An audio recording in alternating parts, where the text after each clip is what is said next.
की खबरों में सबसे पहले डालते हैं नजर आज के मुख्य समाचारों पर। एसपी राशि डोगरा ड्यूटी के स्थानांतरण पर पुलिस विभाग ने बैंड बाजों के साथ दी विदाई। कलेक्टर ने कहा एसपी मैम के कार्यकाल में कोई नहीं हुई बड़ी वार्ता। किसान एकता मोर्चा की बैठक 18 जनवरी को सतीपुरा चौक से दिल्ली के लिए रवाना होंगे किसान। नशीले कैप्सूल छोड़ फरार होने वाला मुख्य आरोपी गिरफ्तार। 2.5 माह पहले टाउन पुलिस ने जब्त किए थे 6000 नशीले कैप्सूल। डिस्कॉम ने बिना परमिशन लगा दी रोड के बीच पोल, वार्डवासियों में रोष। अब खबरें विस्तार से। हनुमानगढ़ की एसपी राशि डोगरा के तबादले के बाद पुलिस महकमे की ओर से शनिवार को विदाई समारोह का आयोजन किया गया।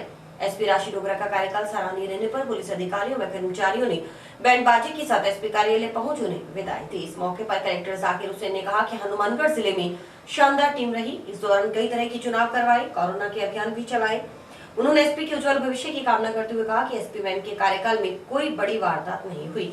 यह उनके लिए और जिले के लिए गौरव की बात है। निवर्तमान जिला पुलिस अधीक्षक राशि डोगरा ड्यूटी की विदाई में शनिवार को एसपी कार्यालय परिसर में समारोह आयोजित किया गया। कार्यक्रम में मौजूद जिला कलेक्टर जाकिर हुसैन सहित पुलिस अधिकारियों ने जीआरपी जोधपुर के एसपी पद पर स्थानांतरित हुई आईपीएस राशि डोगरा ड्यूटी के कार्यकाल की प्रशंसा करते हुए उनके उज्जवल भविष्य की कामना की। कार्यक्रम के दौरान कलेक्टर ने कहा कि जिले में शानदार टीम रही है, वे भी उसी का हिस्सा हैं। कई तरह की चुनाव करवाए, जन जागरण और जन जागरूकता कार्यक्रम भी चलाए गए। हर चीज में प्रशासन और पुलिस का सामंजस्य रहा। उन्होंने एसपी राशि डोगरा के कार्य करने के तौर तरीकों की प्रशंसा करते हुए कहा कि उनका काम करने का सीधा, सरल और साफ सुथरा तरीका है। ये एक अच्छे प्रशासक और ऑफिसर के गुण हैं। उन्होंने कहा कि सबसे खास बात यह रही कि ड्यूटी के कार्यकाल के दौरान जिले में कोई भी ऐसी बड़ी वारदात नहीं हुई जिससे कानून व्यवस्था बिगड़ने के हालात पैदा हुए हों। उन्होंने एसपी के साथ ही स्थानांतरित हुए व सीओ से एएसपी के पद पर पदोन्नत हुए अंतर सिंह चौरान के उज्जवल भविष्य की कामना करते हुए बेहतर तरीके से कार्य करने के लिए शुभकामनाएं दी। सभी पुलिस अधिकारीगण, भाइयों बहनों, हनुमानगढ़ जिले में बहुत शानदार अपनी टीम रही है और उसी का हिस्सा मैं भी हूँ। कई तरह के चुनाव करवाए, कोरोना में जन जागरण और जन जागरूकता अभियान चलाए, चुनाव के स्वीप के अभियान चलाए। हर चीज में हम सब साथ रहे हैं। मैं मैडम के उज्जवल भविष्य की कामना करता हूं और आपका काम करने का जो सीधा सरल तरीका है और साफ सुथरा तरीका है वो बहुत अच्छा है। एक अच्छे प्रशासक के लिए, एक अच्छे ऑफिसर के लिए ये जरूरी है कि उसके पर्सनालिटी में खुलापन हो और वो लोगों की सारी बात सुने और अपनी बात भी लोगों से कहे। यहाँ पे मैम का जो कार्यकाल रहा उसमें कोई बड़ी वारदात नहीं हुई और हम खुशकिस्मत रहे कि न कोई बड़ा आंदोलन हुआ, न कोई कानून व्यवस्था की बड़ी स्थिति हुई। और जो भी यहाँ पे घटनाएं, दुर्घटनाएं जो भी साधारण तरीके की चलती रहती है और उसमें हमारा काफी अच्छा काम रहा। मैं तो हालांकि मुझे बहुत ज्यादा टाइम नहीं हुआ है, 2 साल ही हुए हैं, लेकिन फिर भी चौथी एसपी है। बड़ी अजीब सी बात है, सरकार की नीति ऐसी है कि ऑफिसर बार बार चेंज होते रहते हैं। मैं मैम के उज्जवल भविष्य की कामना करता हूँ।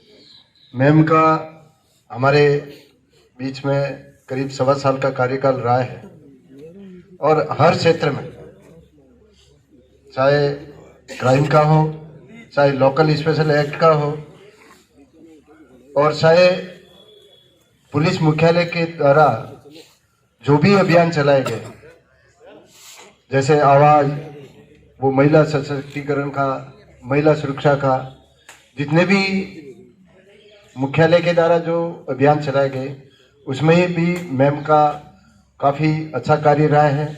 और जैसे अपने मैम के कार्यकाल में जो इलेक्शन हुए उसमें भी मैम के नेतृत्व में ऐसी कई लॉ एंड ऑर्डर की स्थिति नहीं आई, लेकिन कई जगह ऐसा होता है कि बहुत इलेक्शन के दौरान भी लॉ एंड ऑर्डर की स्थिति होती है। तो मैम का जो कुशल नेतृत्व है उस मैम के अधीन हमें सभी को काम करने का जो अच्छा अनुभव हुआ, बहुत अच्छा लगा। इस मौके पर डूडी ने कहा कि पुलिस विभाग एक अलग विभाग है। यह अधिकारी के पास कर्मचारियों को देने के लिए ज्यादा कुछ नहीं होता। अधिकारी सिर्फ कर्मचारियों की पीठ थपथपा सकते हैं और उसी से प्रेरित होकर कर्मचारी काम करते हैं। उन्होंने कहा कि यह कर्मचारियों का बड़प्पन है कि वे साधारण अधिकारी के कहने पर दिन रात अपने कर्तव्य के प्रति तत्पर रहते हैं।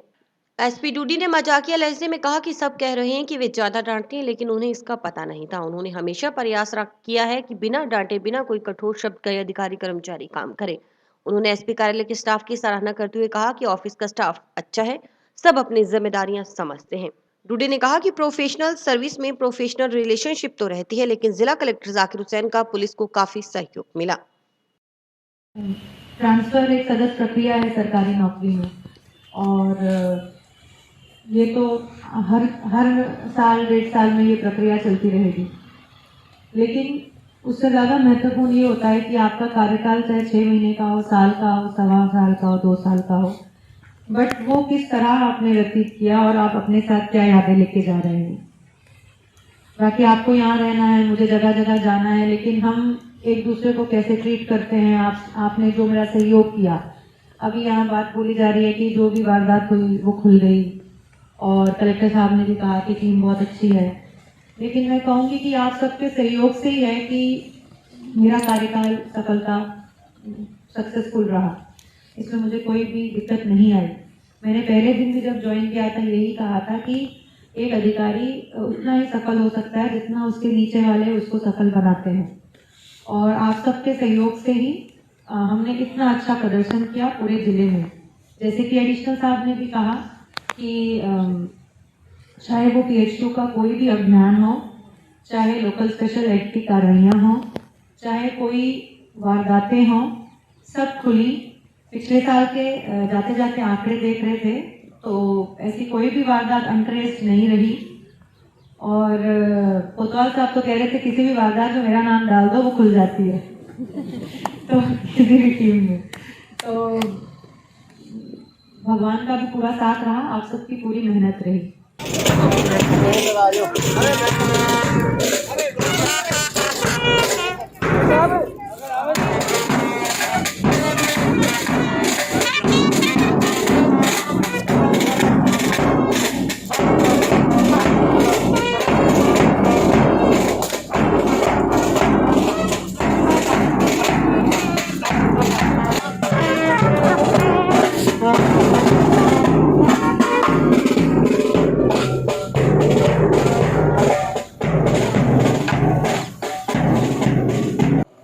राशि मैम का आज कार्यालय की तरफ से फेयरवेल रखा गया था, और उनका 1.25 साल का जो कार्यकाल रहा है ये जिला पुलिस हनुमानगढ़ के लिए एक स्मरणीय रहेगा और बहुत अच्छा कार्यकाल रहा। इसी के उपलक्ष्य में ये सभी हमारे कार्यालय के जो स्टाफ है इन्होंने मैम को फेयरवेल दिया था, और कई स्टाफ तो भावुक भी हो गए क्योंकि मैम का जो बिहेवियर है वो बहुत अच्छा था, और उनके कार्यकाल में पुलिस की उपलब्धियां भी काफ़ी रही और कानून व्यवस्था बनी रही। इसके लिए मैम का जो लीडरशिप और मोटिवेशन था उसी के अनुरूप सभी ने एक टीम के रूप में कार्य किया, जो आगे भी चलता रहेगा। जंक्शन स्थित 100 फुटी रोड पर बिजली लाइन का काम करते वक्त एक बिजली कर्मचारी के करंट लग गया। गनीमत यह रही कि इससे कोई जानमाल की हानि नहीं हुई। जानकारी के अनुसार राजेश 100 फुटी रोड पर लाइन पर काम कर रहा था, हालांकि इस दौरान बिजली बंद थी। मौके पर मौजूद कर्मचारियों ने बताया कि लाइन बंद होने के बाद हल्का करंट लगा। अब स्वास्थ्य बिल्कुल ठीक है।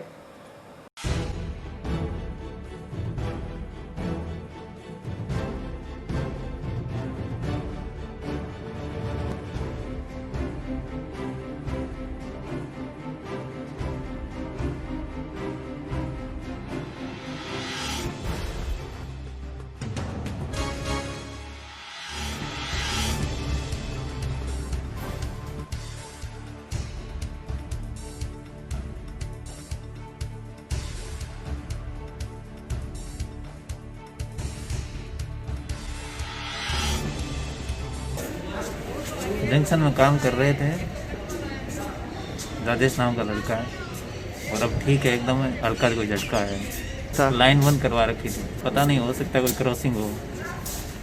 ये जंक्शन में सोपटी रोड के पास।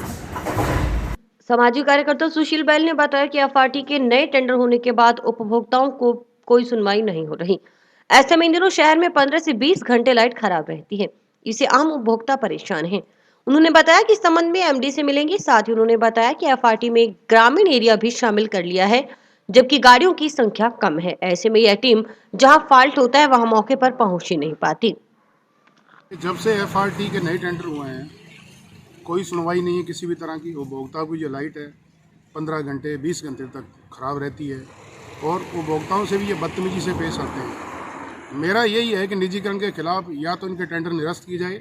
जो पहले कंपनी थी वो बहुत बढ़िया कार्य कर रही थी। अब ये किसी तरह की जब हमारी सुनवाई नहीं कर रहे तो आम जन की क्या सुनवाई करेंगे। तो ताज़ा मामला ये था, कोई एफआरटी का कोई स्टाफ का मेंबर था सोपटी रोड पर, जो सुनने में आया है 11 की लाइन थी, ऊपर जो लाइन भी नहीं बंद करवाई हाई वोल्टेज वायर की, उसकी चपेट में आने से वो नीचे गिर गया और अब टाउन ट्रॉमा सेंटर में भर्ती है। अधिकारियों से मेरा तो यही निवेदन है कि जब टेंडर दे दिए, अभी 2 घंटे में लाइट सही करनी है उपभोक्ताओं की। अगर वो 15 घंटे में या 12 घंटे में सही नहीं हो पा रही है, अभी तो चलो सर्दी का मौसम है, बिल्कुल मैं इसके लिए आवाज़ उठाऊँगा, एमडी साहब से ही बात करूँगा और मंत्री महोदय कला जी से ही बात करूँगा इस संबंध में। और मैंने पहले भी एफआरटी के लिए लिखित में दिया था। अब इन्होंने क्या किया, एक बड़ी समस्या और आ गई।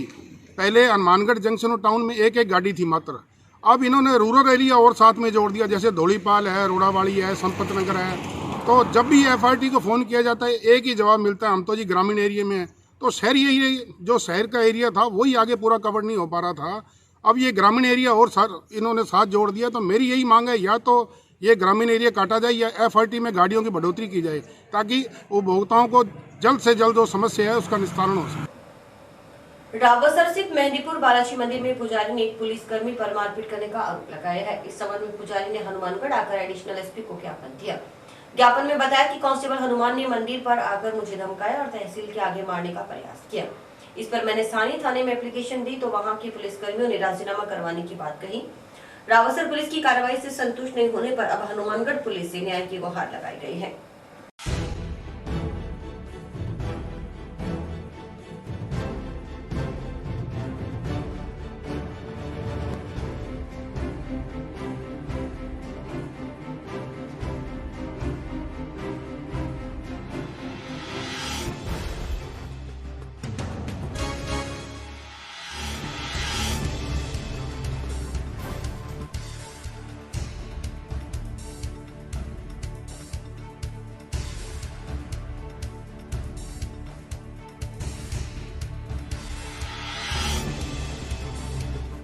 हाँ जी, रावतसर में मेरा मंदिर है मेहंदीपुर बालाजी की, उसको मैं पुजारी हूँ।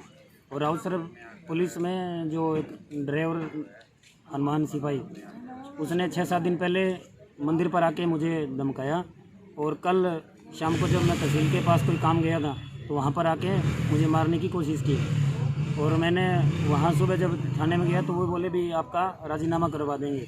तो मैं उस राजीनामे से संतुष्ट नहीं था, इसलिए मैं आज यहाँ आया हूँ। कार्रवाई ये है कि वो मुझे सही न्याय मिलना चाहिए और मुझे उठाने की भी धमकी दी है। बोले हम कुछ भी कर सकते हैं आपके साथ में। जोधपुर डिस्कॉम ने पीडब्ल्यूडी विश्राम गृह के सामने बिना परमिशन ही रोड के पास बिजली के पोल लगा दिए। इससे वार्ड वासियों ने नाराजगी जताई है। पीडब्ल्यूडी के एएन सुशांत शर्मा ने बताया कि भविष्य में शिफ्टिंग की दिक्कत न आए, इसलिए पहले से ही सही जगह पर पोल लगाने चाहिए। पूर्व पार्षद गौरव जैन ने कहा कि डिस्कॉम बिना प्लानिंग के खंभे लगा रहा है। उन्होंने कहा कि जहां अंडरग्राउंड केबल डली है वहां केबल ही डालनी चाहिए।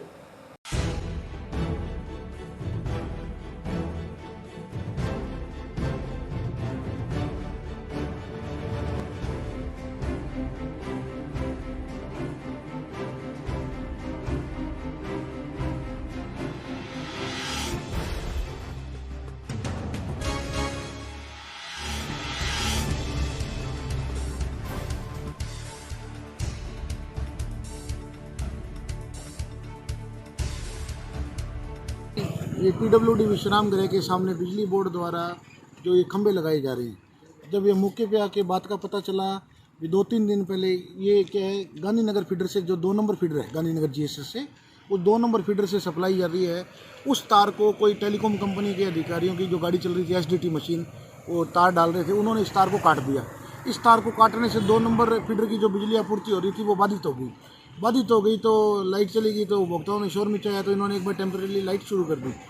अब इन्होंने क्या किया, हम तो इसलिए ये मांग कर रहे हैं जहाँ अंडरग्राउंड केबल डली हुई है वहाँ केबल ही डालो, खंभे ना लगाओ। पर ये क्या कर रहे हैं, अपनी नाकामी को छुपाने के लिए और टेलीकॉम कंपनी से जो मिलीभगत उन्होंने की है उनके खिलाफ किसी तरीके की कोई कार्रवाई नहीं की, उनके उपकरण जब्त नहीं किए, उसने लाखों रुपए की तार काट दी, उसके खिलाफ आज तक कोई कार्रवाई नहीं अमल में लाएगी और वो सुचारू रूप से अपनी तार डाल रहा है इनके दफ्तर के आगे। तो हम ये बात कहना चाह रहे हैं भी जो ये खंभे लगा रहे हैं सड़क के किनारे, ये बिल्कुल रोड के बीच में लगा रहे हैं। हम ये बात कहना चाह रहे हैं भी अगर खंभा लगाना मजबूरी है तो खंभे को रोड बाउंड्री पे लगाया जाए, क्योंकि बाद में जब रोड की जो भविष्य में चौड़ी होगी तो फिर ये कहेंगे भी अब लाइन शिफ्टिंग के पैसे दो, राजकोष को फिर से घाटा होगा। बिजली बोर्ड भ्रष्टाचार का गढ़ बन चुका है, यहाँ किसी तरीके की कोई सुनवाई नहीं है, ना किसी उपभोक्ता की सुनवाई है, ना किसी आमजन की सुनवाई है, ठेकेदारों से मिली भगती करके। लड़ाई जो ये है भी जो ये खंभे लगा रहे हैं इसको अपनी सही जगह पे लगाई है। काम रुकवा दिया? काम अभी रुका हुआ है। पीडब्ल्यूडी के अधिकारी आए थे, पीडब्ल्यूडी का ईएन साहब आए थे, उन्होंने कहा भी मुझे किसी तरीके की कोई जानकारी नहीं है, भी हमारी बिना जानकारी के हमारी सड़क सीमा के अंदर ये खंभा लगा रहे हैं। 1 घंटे इंतजार करने तक बिजली बोर्ड का अधिकारी नहीं आए। 1 घंटे के बाद बिजली बोर्ड का ईएन साहब आए हैं और वो कहते भी ये तो ऐसे ही लगेगा और वैसे लगेगा, तो ऐसे तो नहीं लगेगा। बिजली विभाग ने पोल लगाए हैं एकदम रोड के साथ में लगा दिए। हालांकि जो उन्हें है कि हमारी जो रोड बाउंड्री है, राइट ऑफ वे जो जिसे हम बोलते हैं, वो सड़क के एज पे लगाने चाहिए। हम कोशिश यही करते हैं कि एज पे लगे, लेकिन शायद पेड़ों की ऑब्स्ट्रक्शन के कारण उन्होंने पोल यहाँ पे लगा दिए, लेकिन इनके पास में परमिशन नहीं थी पोल लगाने की। तो मैं तो यही कहूँगा कि परमिशन लेके फिर थोड़ा होना चाहिए था। लोकल पब्लिक और मेरी इन साहब से भी बात हुई है, बिजली विभाग वाले, उन्होंने यही कहा है कि सर एक बार तो काम रुका हुआ है, अभी देखते हैं आगे क्या करना है। किसान एकता मोर्चा की ओर से टाउन जंक्शन रोड स्थित रिलायंस मार्ट के आगे चल रहे धरने पर शनिवार को किसानों की बैठक हुई। किसान नेताओं ने कहा कि किसानों और सरकार के बीच 9वें दौर की वार्ता फेल हो चुकी है, अब 10वें दौर की वार्ता 15 जनवरी को होगी। किसान नेता राधा सिंह खोसा ने बताया कि 13 जनवरी को टाउन धान मंडी से किसान संकल्प दिवस पर लोहड़ी पर्व मनाया जाएगा। इसके बाद 18 जनवरी को जिले के किसान सतीपुरा चौक से दिल्ली के लिए ट्रैक्टर ट्रॉली और राशन लेकर रवाना होंगे। उन्होंने बताया कि यहाँ जाने वाले किसान दिल्ली में बैठे किसानों का समर्थन करेंगे और किसान तब तक दिल्ली में रहेंगे जब तक केंद्र सरकार तीनों कानून वापस नहीं ले लेती। मजदूर व्यापारी एकता, मोदी तेरी तानाशाही नहीं चलेगी, नहीं चलेगी। मोदी तेरी गुंडागर्दी नहीं चलेगी, नहीं चलेगी। अडानी अंबानी मुर्दाबाद, अडानी अंबानी मुर्दाबाद। किसान एकता जिंदाबाद, किसान मजदूर व्यापारी एकता जिंदाबाद, किसान मजदूर व्यापारी एकता जिंदाबाद। मोदी तेरी गुंडागर्दी नहीं चलेगी, नहीं चलेगी। मोदी तेरी गुंडागर्दी नहीं चलेगी।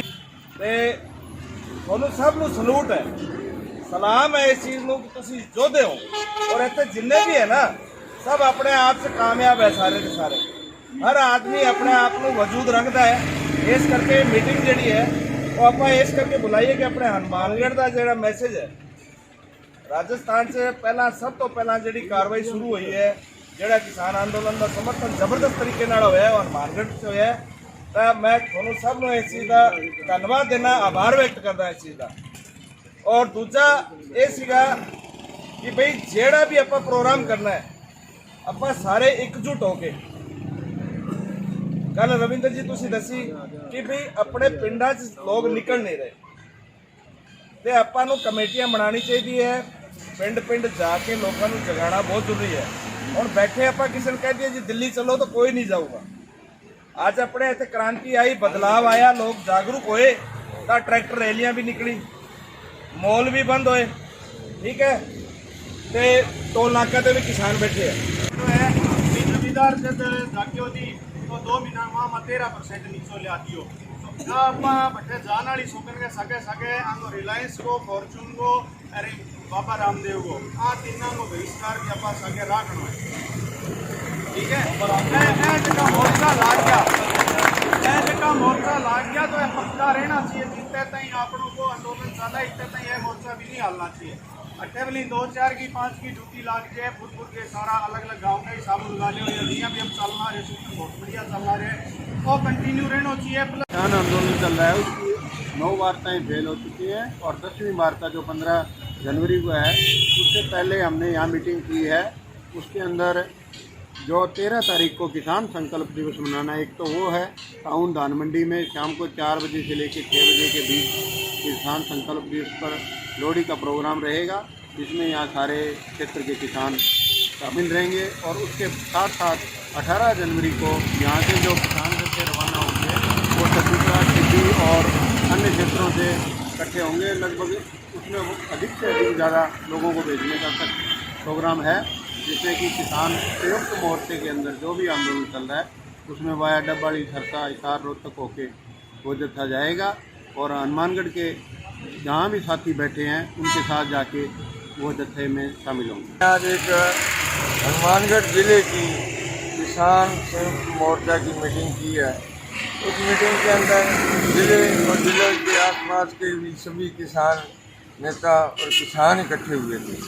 उन्होंने आज ये मिलकर तय किया है कि एक तो हम बड़ा जत्था 18 तारीख को सुबह 11 बजे सतीपुरा चौक से रवाना करेंगे, जिसके अंदर संगरिया, सादुलशहर, हनुमानगढ़ और आसपास के किसान ट्रैक्टर ट्रॉली लेकर के और पूरी सामग्री लेकर के दिल्ली के लिए रवाना होंगे। और जब तक किसान मोर्चा फतेह नहीं हो जाता तब तक वो लोग दिल्ली के अंदर डटे रहेंगे और वहाँ जो किसान हमारे इन 3 काले कानूनों के खिलाफ लड़ाई लड़ रहे हैं उनके साथ मिलके उनकी सहायता करेंगे, उसमें उस आंदोलन को सफल बनाने में अपना योगदान देंगे। कोविड की वैक्सीन की तैयारियों को लेकर सीएमएचओ ऑफिस में सीएमएचओ डॉक्टर नवनीत शर्मा की अध्यक्षता में बैठक हुई। सीएमएचओ डॉक्टर शर्मा ने बताया कि बैठक में पूरे जिले के block CMHO, data entry operator तथा वीपीएमएस आदि ने भाग लिया। बैठक में कोविड की वैक्सीन तथा सेंटर की तैयारियों को लेकर चर्चा की गई। उन्होंने बताया कि तैयार किए गए सेंटरों की विजिट कलेक्टर साहब करेंगे। सीएमएचओ डॉक्टर नवनीत शर्मा ने उपस्थित अधिकारियों से कहा कि ड्राई रन में हुए अभ्यास के उपरांत अब बाकी स्थानों पर भी व्यवस्थाओं को सुदृढ़ किया जाना है। इसके लिए आप सभी अपने अपने स्तर पर ब्लॉकों के मॉनिटरिंग कर लें। जहां भी व्यवस्थाएं आशानुरूप हो वहां पर व्यवस्थाएं दुरुस्त करवाएं। सीएमएचओ ने कोविन सॉफ्टवेयर के बारे में भी सभी को जानकारी दी। कोविन सॉफ्टवेयर के लिए जैसे जैसे निदेशालय से निर्देश मिलते रहेंगे, आगे की कार्रवाई और आगे की जानकारियां दी जाएंगी। सीएमएचओ ने कहा कि कोविड वैक्सीनेशन को लेकर इस वक्त पूरे विश्व की नजर भारत पर है और हमें इससे अपना 100% देना है। छोटी छोटी कमियों की मॉनिटरिंग करनी होगी। कोविड-19 टीकाकरण में जरूरी चीजों की उपलब्धता के अनुसार ही कार्य करें ताकि टीकाकरण के वक्त किसी प्रकार की अव्यवस्था न हो। इस संबंध में समय समय पर जिला स्तर पर ट्रेनिंग भी दी जाती रहेगी। पूरे हनुमानगढ़ डिस्ट्रिक्ट के ब्लॉक सीएमएचओ की मीटिंग ली गई थी, जो कि कोविड की वैक्सीनेशन की तैयारियों को लेकर उसकी चर्चा की गई। आगे जो कोविड वैक्सीन लॉन्च कर रहे हैं उसकी तैयारियों के लिए चर्चा की गई है। और आज जो हम वैक्सीनेशन सेंटर तैयार कर रहे हैं, जो आइडियल वैक्सीनेशन सेंटर होंगे, प्लस जो लॉन्चिंग के टाइम जो सिलेक्टेड 12-13 जो वैक्सीनेशन सेंटर हैं उनकी तैयारियों के बारे में चर्चा की। और आज कलेक्टर साहब विजिट करेंगे, जो प्रॉपर 12-13 जो हम सेलेक्ट किए हमने, उसमें से 3-4 कलेक्टर साहब विजिट करेंगे।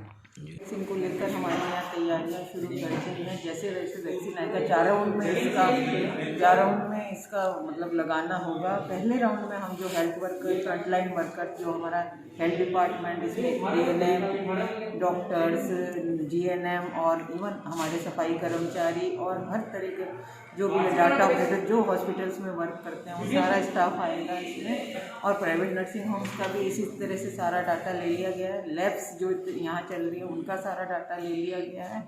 और इसमें फ्रंट लाइन में ये जो फर्स्ट राउंड में हमारे ये सब हैं। और जैसे कि हमारी अब तैयारी पूरी है, कल हमने मतलब इसका ड्राई रन भी हो चुका है। और आज भी कलेक्टर साहब द्वारा हर ब्लॉक के दो मतलब जो प्रिपरेशन हमने सीएससी लेवल पे करी है उनमें से मतलब कोई उन्होंने 2 या 4 चुन के उनका सुपरविज़न होगा। और जो कमियां हैं हमें अभी मतलब हम रोज़ के नोट करके और रोज़ उसका दुरुस्त कर रहे हैं। और मतलब हमारी तैयारियां परमानेंट रहेंगी। 15 तारीख के बाद कभी भी वैक्सीन आ सकती है, हमें ऊपर से ये भी बताया गया है। और देखो सबके सामने ये वैक्सीन आएगी तो ये मतलब ये एक मतलब सबको इसका इंतज़ार है। और मतलब जैसी वैक्सीन आएगी न्यूज़ सारी दुनिया देखती है और पता चलेगी। करीब 2.5 माह पहले 6000 नशीले कैप्सूल जब्त करने के मामले में फरार चल रहे मुख्य आरोपी को जंक्शन पुलिस ने शुक्रवार रात धर दबोचा। गिरफ्तार आरोपी की पहचान सुनील कुमार उर्फ सन्नी निवासी चक 32 SSW PS टाउन के रूप में हुई है। सुनील कुमार उर्फ सन्नी टाउन पुलिस को देख बाइक से उतरकर भागने में कामयाब हो गया था, जबकि पुलिस ने मौके से उसके दूसरे साथी को दबोच नशीले कैप्सूल जब्त किए थे। तभी से पुलिस सुनील उर्फ सन्नी की तलाश में थी। मामले की जांच कर रहे जंक्शन थाना प्रभारी नरेश गहरा ने बताया कि मौके से फरार हुए मुख्य आरोपी सुनील उर्फ सन्नी की तलाश के लिए टीम गठित कर मुखबिरों को सक्रिय किया गया था। आरोपी घटना के वक्त से ही फरार चल रहा था। उसे शुक्रवार रात गिरफ्तार करने में सफलता हाथ लगी है। गौरतलब है कि 27 अक्टूबर 2020 को टाउन थाना प्रभारी रमेश चंद्र माचरा पुलिस टीम के साथ गश्त कर रही थी। गश्त करती हुई पुलिस टीम इंदिरा चौक पर पहुंची तो बाइक सवार 2 युवकों की गतिविधियां संदिग्ध नजर आई। इन्हें रोकना चाहा तो पीछे बैठा युवक उतरकर भाग निकला। बाइक चालक को पकड़ उसके पीछे रखे प्लास्टिक के कट्टे की तलाशी ली तो 30 डब्बों में पार्बोरिन पास के नशीले कैप्सूल भरे हुए थे। इनमें कुल 6000 कैप्सूल थे। पुलिस ने नशीले कैप्सूल व बाइक जब्त कर मौके से योगेश कुमार निवासी झांझल PS भिरानी को गिरफ्तार कर लिया था। पूछताछ में योगेश ने मौके से फरार हुए अपने साथी का नाम सुनील उर्फ सन्नी बताया था।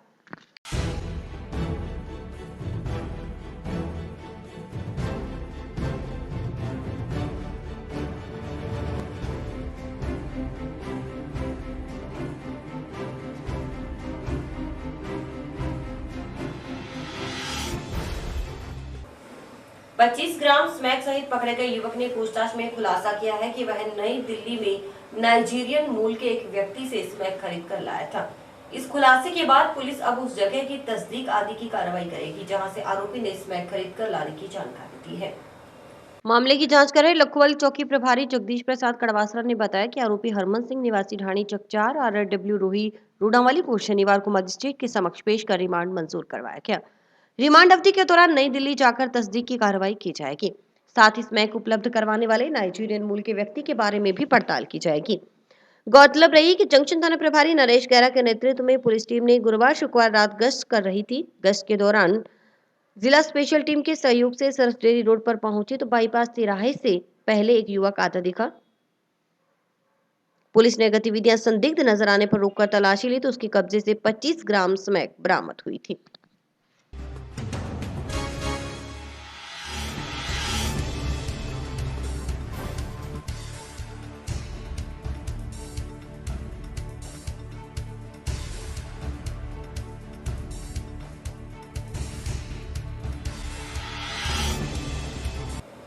राजगीर जिला अस्पताल में शनिवार को कायाकल्प और क्वालिटी इंश्योरेंस को लेकर दूसरी टीम आज जिला अस्पताल पहुंची। टीम में शामिल डॉक्टर्स ने कायाकल्प और क्वालिटी इंश्योरेंस को लेकर मापदंडों को पूरा करने और पूर्व की क्वालिटी को लेकर आवश्यक चर्चाएं की। पीएमओ ने बताया कि कायाकल्प के तहत 250 पॉइंट है, जबकि क्वालिटी इंश्योरेंस में 5000 बिंदुओं को लेकर आवश्यक जाँच टीम द्वारा की जाती है।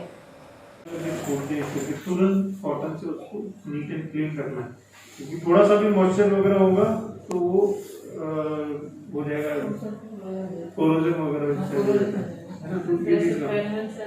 नहीं, उससे कोई दिक्कत नहीं। मतलब जैसे आपने गीला करके छोड़ दिया, पानी में लगा हुआ पड़ा हुआ है, ध्यान नहीं दिया उसको, हाँ इसको अभी नॉर्मल डिटर्जेंट और गर्म पानी जो होता है ना उससे साफ करना। हर डिलीवरी के बाद में साफ करने की ड्यूटी है। ऐसा नहीं कि 2-4 डिलीवरी होगी तो आज पूरे दिन के बाद में करेंगे, नहीं, उससे फिर वो सरफेस उसकी खराब हो जाएगी।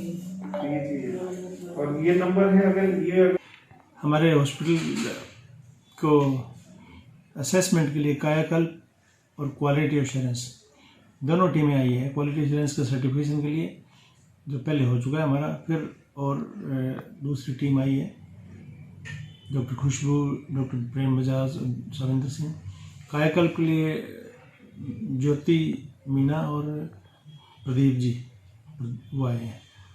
तो ये सारे विभागों को चेक कर रहे हैं और अगर उनके कड़े मानदंड पे खड़े उतरते हैं हम, जैसा कि पहले कई बार उतरे हम, सेकंड आए, फर्स्ट आए, लक्ष्य सर्टिफिकेशन हुआ, क्वालिटी एश्योरेंस सर्टिफिकेशन हुआ, तो हमें पूरी उम्मीद है कि हम फिर इन मानदंडों पे खड़े उतरेंगे और क्वालिटी सर्विस देने की जो मानदंड राज्य सरकार, भारत सरकार के हैं, उन पर पूरा खरा उतरेंगे और हम फिर सर्टिफिकेशन मिलेगा हमें, ताकि और जो पैसा आएगा वो फिर जनता के हित के लिए हम खर्च कर सकेंगे। कायाकल्प और क्वालिटी एश्योरेंस दोनों अलग अलग चीज़ें हैं। कायाकल्प में चेक लिस्ट है, 250 पॉइंट्स की होती है, अब उसमें एक और ऐड कर दी, आपके बाहर की जो चीज़ें वो भी उसमें, हॉस्पिटल अपकीपिंग से लेकर पेशेंट राइट्स और जो इन्फेक्शन कंट्रोल है, बहुत सारी चीज़ें हैं उसमें। इसी प्रकार जो QA सर्टिफिकेशन में है उसमें 5000 पॉइंट्स हैं, 18 डिपार्टमेंट हैं। एक एक डिपार्टमेंट की बारीकी से जांच करी जाती है, सब चीज़ें देखी जाती हैं। तो उसमें भी सब यही है, पेशेंट्स राइट्स, जैसे हॉस्पिटल में पेशेंट आया और अगर वो एडमिशन की जरूरत नहीं, कितनी देर में वो दवा लेके निकल गया, वो भी देखा जाता है। दवाइयों की उपलब्धता है, इन्फेक्शन कंट्रोल है, और जो वार्ड में सुविधाएं हैं उनको, और मरीजों को क्या सुविधाएं दे रहे हैं, टॉयलेट्स की साफ सफाई है, बेड्स, या जो भी उपलब्ध जो चीज़ें सरकार द्वारा निर्धारित हैं, इन सब को देखा जाता है। केंद्र सरकार द्वारा लाए गए कृषि कानूनों के खिलाफ देश भर के किसान दिल्ली में करीब 1.5 महीने से धरने पर बैठे हैं। सरकार की किसानों से कई दौर की वार्ता हो चुकी है, वहीं 9वें दौर की वार्ता भी बेनतीजा रही, लेकिन किसान इस कानून को वापस लेने की मांग पर अड़े हैं। इस प्रदर्शन के दौरान ठंड व अन्य कारणों से कई किसान अपनी जान भी गंवा चुके हैं। इसी के चलते हनुमानगढ़ के युवाओं ने इस आंदोलन के दौरान काल का ग्रास बने किसानों को श्रद्धांजलि देने के लिए जिला मुख्यालय पर कैंडल मार्च निकाला। इन किसानों की आत्मा की शांति के लिए भगवान से प्रार्थना की गई। वहीं स्काई चैनल के रिपोर्टर ने हनुमानगढ़ के युवाओं से की बातचीत। स्काई चैनल पर देखिए पूरी रिपोर्ट। नमस्कार, मैं हूं बलजीत सिंह। जहां पे दिल्ली में आज एक बार फिर से वार्ता फेल हो चुकी है, 9वें दौर की वार्ता फेल हो चुकी है और फिर से एक तारीख मिली है, तारीख पे तारीख मिल रही है। और आज हनुमानगढ़ में युवाओं ने कैंडल मार्च निकाला है। इन युवाओं से पूछते हैं कि तारीख पे तारीख मिल रही है, आप क्या कहना चाहेंगे? हम यही कहना चाहेंगे कि जो केंद्र की सरकार है, 9वें सत्र की जो ये मीटिंग है, इसमें भी कोई फैसला अभी तक नहीं लिया गया है। केंद्र सरकार किसानों को कब तक गुमराह करेगी? अब लास्ट फैसला 26 जनवरी को लाल किले पर ही होगा। सारे किसान, हिंदुस्तान का हर एक किसान वहाँ 26 जनवरी को वहाँ ट्रैक्टर मार्च जो निकाला जा रहा है किसानों के द्वारा, वहाँ पहुँचे। केंद्र की सरकार, चाहे वो तीनों कृषि कानून ले लो, MSP का मुद्दा ले लो, किसानी का कोई भी मुद्दा ले लो, वो सिर्फ़ और सिर्फ गुमराह करना चाह रही है। और उनका जो ये गोदी नेशनल मीडिया है, और वो अब हकीकत सामने आ चुकी है।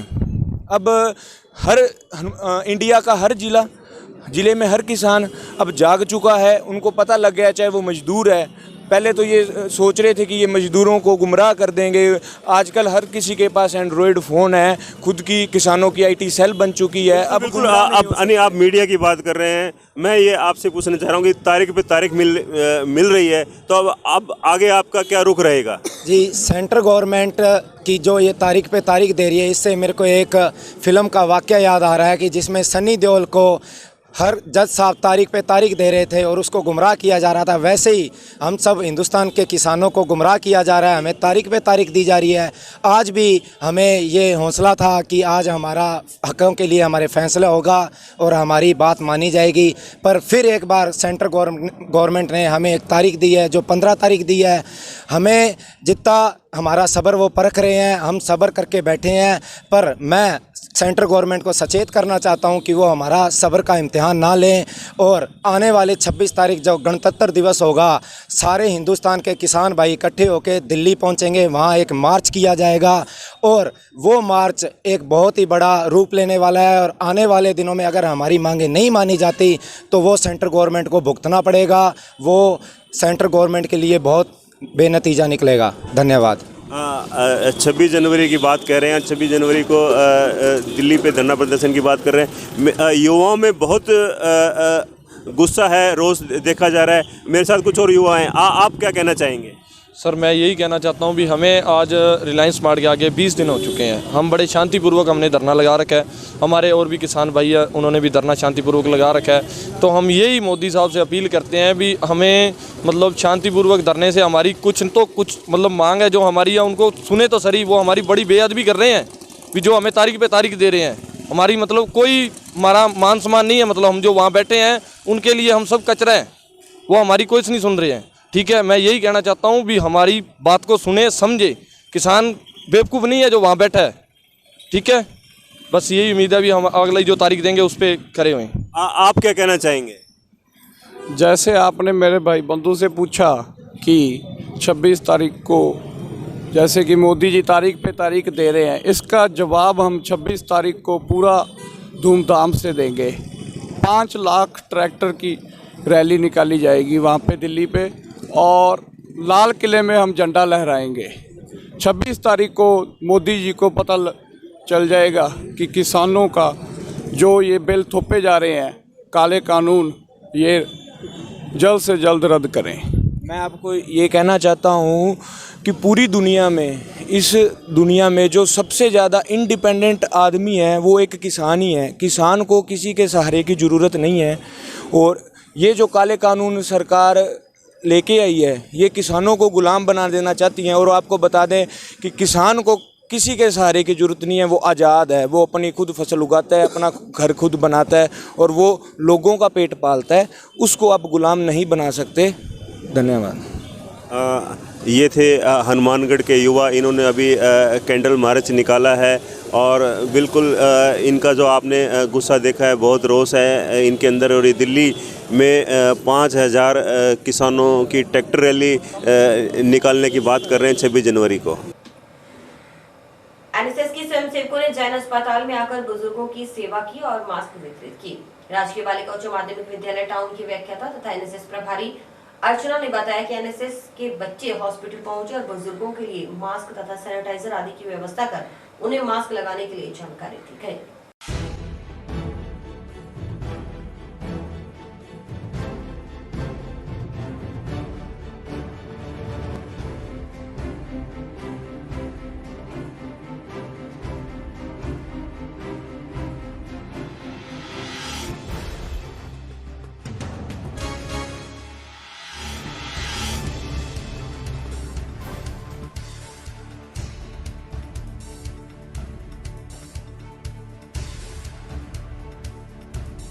यहाँ पे हमने जैन हॉस्पिटल आए हैं। यहाँ पे बच्चों को जो एनएसएस के जो वॉलंटियर्स हैं वो यहाँ पे बुज़ुर्गों की हेल्प करने के लिए, जिनके मास्क नहीं है उनको मास्क देने के लिए, हैंड सैनिटाइजेशन और इनकी हेल्थ हाइजीन के बारे में उनको जानकारी देने के लिए बच्चे यहाँ पर आए हैं, और वो आज अच्छे से अपनी भूमिका निभा भी रहे हैं। और बाकी हॉस्पिटल का भी हम विजिट करेंगे इसी प्रकार से। और बच्चों को इस चीज़ के लिए हमने ट्रेन किया है कि वो कैसे खुद का ध्यान रखें और कैसे दूसरों को बताएं कि कोरोना और जो ये इतनी महामारियाँ आ रही हैं उनसे कैसे बचा जा सकता है। इन चीज़ों से अवेयर करने के लिए ये बच्चे यहाँ पे आए। मकसद बस ये है कि हेल्थ हाइजीन, हमारे यहाँ जो एनएसएस के जो वॉलंटियर्स होते हैं वो स्वच्छता पर विशेष ध्यान दिया जाता है। तो साफ़ सफाई और अपने आसपास का जो वातावरण है वो शुद्ध और बीमारियों से दूर रहने के लिए ये बच्चे जो स्वयंसेवक हैं वो समाज सेवा करते हैं। और इसी के साथ समाचार समाप्त हुए। रोजाना देखते रहिए समाचार। नमस्कार।